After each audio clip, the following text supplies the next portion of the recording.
Another day, another shocking news of fraud in Minnesota in the news. This is a newly uncovered fraud, and it traces back to pandemic-era funding. Add another $400 million to the already growing total. In a recent turn of events, the Small Business Administration announced on January 1st that it has suspended 6,900 Minnesota borrowers amid suspected widespread fraud. SBA Administrator Kelly Loeffler said a review of thousands of PPP and EIDL loans in Minnesota uncovered nearly $400 million in potentially fraudulent loans. These individuals will be banned from all SBA loan programs, including disaster loans, going forward, Loeffler wrote on X. Loeffler said the SBA will refer relevant cases to federal law enforcement for prosecution and repayment. After years, the American people will finally begin to see the criminals who stole from law-abiding taxpayers held accountable. And this is just the first state, Loeffler's post read further. The suspected fraud involved 7,900 PPP and EIDL loans approved during the COVID-19 pandemic. The move comes as Minnesota Governor Tim Walz and his administration face scrutiny over billions in social services fraud. Loeffler informed Governor Walz that the SBA is halting over $5.5 million in annual support to Minnesota resource partners until further notice. I am notifying you that effective immediately and until further notice, the SBA is halting the disbursement of federal funds to SBA resource partners operating in the state of Minnesota, totaling over $5.5 million in annual support. The volume and concentration of potential fraud is staggering, matched in its egregiousness only by your response to those who attempted to stop it. Earlier, the Trump administration on December 30th announced that it is suspending childcare funding to Minnesota and ordering audits of certain daycare centers following multiple fraud schemes tied to government programs in recent years. Hello, I'm HHS Deputy Secretary Jim O'Neill. I'm here with Assistant Secretary Alex Adams. Alex oversees the Administration for Children and Families. Intrepid journalists have made shocking and credible allegations of extensive fraud in Minnesota's child care programs. We believe the state of Minnesota has allowed scammers and fake daycares to siphon millions of taxpayer dollars over the past decade. My office, ACF, provides Minnesota $185 million in child care funds each year. That money should be helping 19,000 American children, including toddlers and infants. Any dollar stolen by fraudsters is stolen from those children. Yesterday, I spoke directly with the director of the Minnesota Child Care Services Office. She could not tell me with confidence whether those allegations of fraud are isolated or whether there's fraud stretching statewide. Today, we have taken 3 direct actions against the blatant fraud that seems to be rampant in Minnesota. First, I have activated our Defend the Spend system for all ACF child care payments across America. Starting today, we require a justification, receipt, or photo evidence before we make a payment. Second, I have just signed and sent a demand letter to Governor Walz. I required a full 360 review of these centers. This includes attendance records, licenses, complaints, investigations, and inspections. And third, we've launched a dedicated fraud reporting hotline and email address at childcare.gov. Whether you're a parent, a provider, a member of the public, we want to hear from you. Let me be crystal clear. ACF expects every state to uphold the highest standards of oversight, monitoring, and accountability for federal dollars. Minnesota is no exception. We're committed to holding bad actors accountable. Regardless of rank or office, anyone who's involved in perpetrating this fraud against the American people should expect to be prosecuted to the fullest extent of the law. At least 14 Minnesota state-run programs have been flagged for fraud, and First Assistant U.S. Attorney Joe Thompson on December 19th said that the federal investigators believe a substantial share of the roughly $18 billion paid through Medicaid to Minnesota programs may have been fraudulent.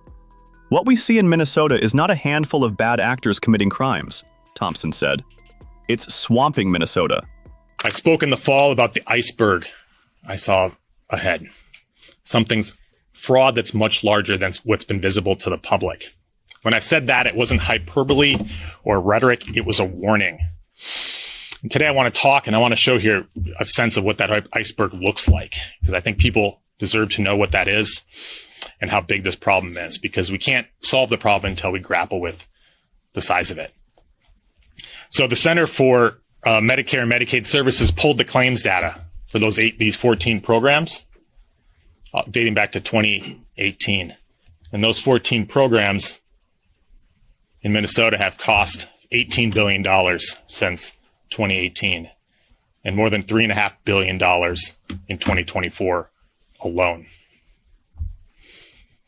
So that's a sense of the magnitude of the problem. These are the 14 Medicaid programs, which is just a part of Medicaid, these waivered services that have been flagged as having issues with program integrity and fraud.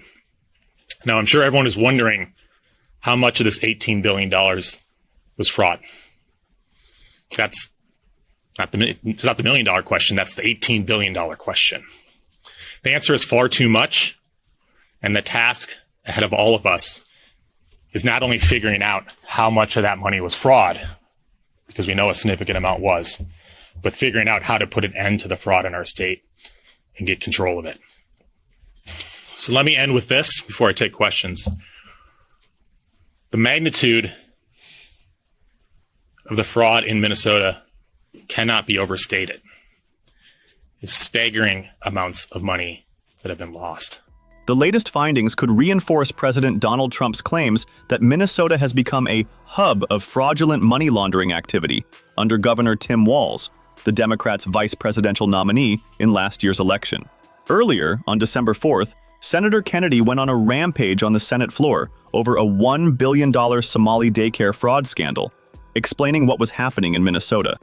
What I'm about to tell you, Mr. President, let me apologize in advance, is deeply disgusting. It's deeply disgusting. I mean, it is clown world on steroids. And when I first read about this, Mr. President, I read it a second time because I experienced slack-jawed astonishment. And when I read it a second time and I realized it was true, I just wanted to run away screaming. What am I talking about, Mr. President? We have discovered, the federal prosecutors have discovered, that for the last 5 years, there has been massive welfare fraud in the great state of Minnesota. Massive. Over $1 billion of American taxpayer money has been stolen. Just stolen. They can call it fraud, but a better term would be stealing. And this fraud has been centered in the Somali community in Minnesota. Now, I'm not here to criticize the Somali community. I'm here simply to describe what happened. The Somali community in Minneapolis is about 80,000 people. They're centered around Minneapolis. And let me say it again. I'm not here to denigrate the Somali people or people of Somali ancestry just because of the actions of a few. But it is a fact that this $1 billion in welfare fraud occurred almost exclusively in the Somali community in Minnesota and was orchestrated by people with Somali ancestry. That's a fact.